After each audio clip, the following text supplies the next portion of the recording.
আপোনালোক যদি যোৰহাটৰ বাসিন্দা হয় তেতিয়াহ'লে গান্ধী পাৰ্কখন নিশ্চয় চিনি পায় আৰু সকলোৱে এবাৰ নহয় এবাৰ গান্ধী পাৰ্কত ভিজিট কৰিছে। আমি সকলোৱে জানো যে আজিৰ পৰা প্ৰায় 1 বছৰ 2 বছৰ আগতে গান্ধী পাৰ্কখন বন্ধ কৰি দিয়া হৈছিলে আৰু বন্ধ কৰাৰ পিছত হয়তো বহুতৰ মনত দুখো লাগিছিল, যিহেতু বহুতো মহিলাসকল বা পুৰুষসকলে হওক নিজৰ ল'ৰা ছোৱালীসকলক লৈ পেলাই গান্ধী পাৰ্কত ইভিনিং টাইমত অকণমান ওলাই গৈছিলে আৰু সেয়েহে এতিয়াৰ পৰা আৰু চিন্তা কৰিব নালাগে।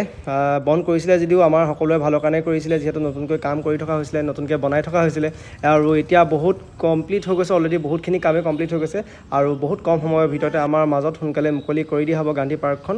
সেয়েহে এতিয়াৰ পৰা আৰু আপোনালোকে চিন্তা কৰিব নালাগে, ইভিনিং টাইমত ক'লৈ ওলাই যাব। ভিডিঅ'টো যিমান পাৰে আপোনাৰ বন্ধু বান্ধৱীসকলক শ্বেয়াৰ কৰক। বাকী এণ্ট্ৰিটো ফ্ৰী হয়নে টিকেট ছিষ্টেম কৰে এতিয়ালৈকে গম পোৱা নাই, আপোনালোকৰ মতে কি হ'ব কমেণ্ট ছেকশ্যনত কমেণ্ট কৰি জনাবচোন। ফ্ৰী হয়নে চৰকাৰৰ ফালৰ পৰা নে কিবা টিকেট ছিষ্টেমে হয় জনাবচোন।